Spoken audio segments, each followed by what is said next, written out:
तो लीजिए प्रस्तुत है शाश्वत रंगमंडल द्वारा मुंशी प्रेमचंद की जयंती की पूर्व संध्या पर एकल प्रस्तुति सुभागी। सुभागी की कहानी अपने आप में एक स्त्री के स्वाभिमान, संघर्ष और त्याग की कहानी है। मुंशी प्रेमचंद की सुभागी एक सामाजिक संवेदना से भरी हुई कहानी है, जिसमें ग्रामीण जीवन की कठोर सच्चाइयाँ, स्त्री जीवन की पीड़ा तथा सामाजिक विसंगतियों का यथार्थ चित्रण है। ये कहानी स्त्री विमर्श, दरिद्रता, शोषण और पुरुष प्रधान समाज के अन्यायपूर्ण रवैये को उजागर करती है। कहानी की नायिका सुभागी एक गरीब परिवार की पत्नी है। उसका पति बहुत बीमार है और कमाई का कोई साधन नहीं बचा है। घर में भूखमरी की स्थिति है। बीमारी के इलाज के लिए पैसे भी नहीं हैं। ऐसे में सुभागी अपने पति को बचाने के लिए साहूकार के पास मदद मांगने जाती है, लेकिन साहूकार उसके सौंदर्य पर आसक्त हो पैसे देने के बदले उसकी इज्जत से समझौता करने का प्रस्ताव रखता है। सुभागी इस प्रस्ताव से आहत होती है, पर पति को बचाने के लिए उसे अपने सत्व और आत्मसम्मान की बलि देनी पड़ती है।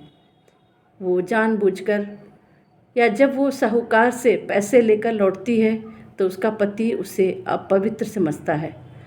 वो ये जानकर कि पैसे कहाँ से लाए हैं, उसे तिरस्कृत करता है और साथ छोड़ देता है। सुभागी अकेली रह जाती है। समाज भी उसे दोषी ठहराता है, जबकि उसने त्याग और प्रेम की चरम सीमा को छुआ था।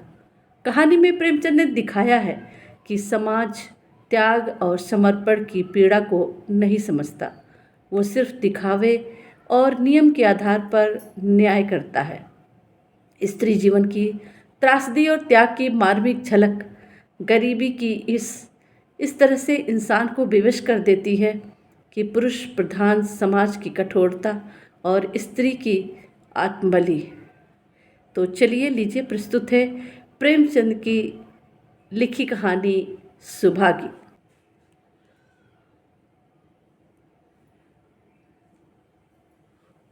बाकी लोगों के यहाँ चाहे जो होता हो, पर मेरे दादा मुझे मेरे भाई रामू से जौ भर भी कम प्यार ना करते थे।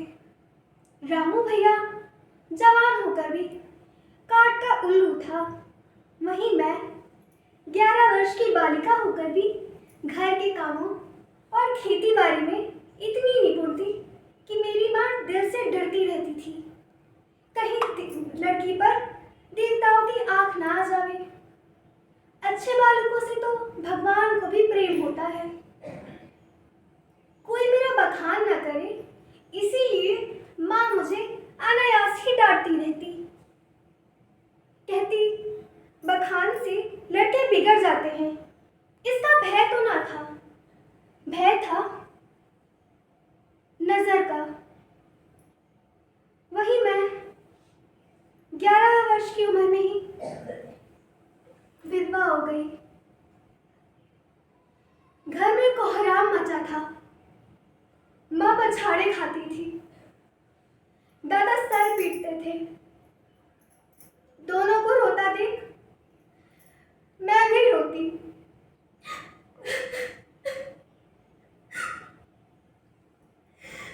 बार बार माँ से पूछती, अम्मा तुम क्यों रोती हो? मैं तुम्हें छोड़ के कहीं नहीं जाऊंगी, तुम क्यों रोती हो? मेरी भोली बातें सुनकर माँ का दिल और भी फटा जाता। वो सोचती, ईश्वर ये तुम्हारी कैसी लीला है जो खेलते हो दूसरों को दुख देके? ऐसा तो पागल कहते हैं।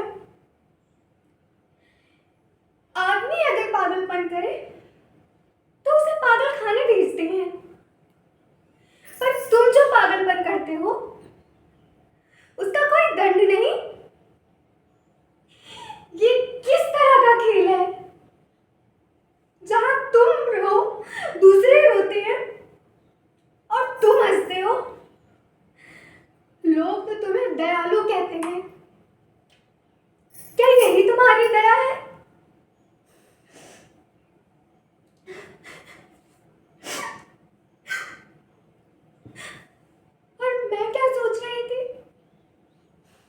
अगर मेरे पास कोठरी भर कर रुपये होते तो उन्हें संभाल छुपा के रख लेती। फिर एक दिन चुपके से बाजार जाकर अम्मा के लिए अच्छे अच्छे कपड़े ले आती। दादा जब बाकी मांगने आते तो चट रुपये निकालकर उनके हाथ पे रख देती। अम्मा और दादा कितने खुश होते।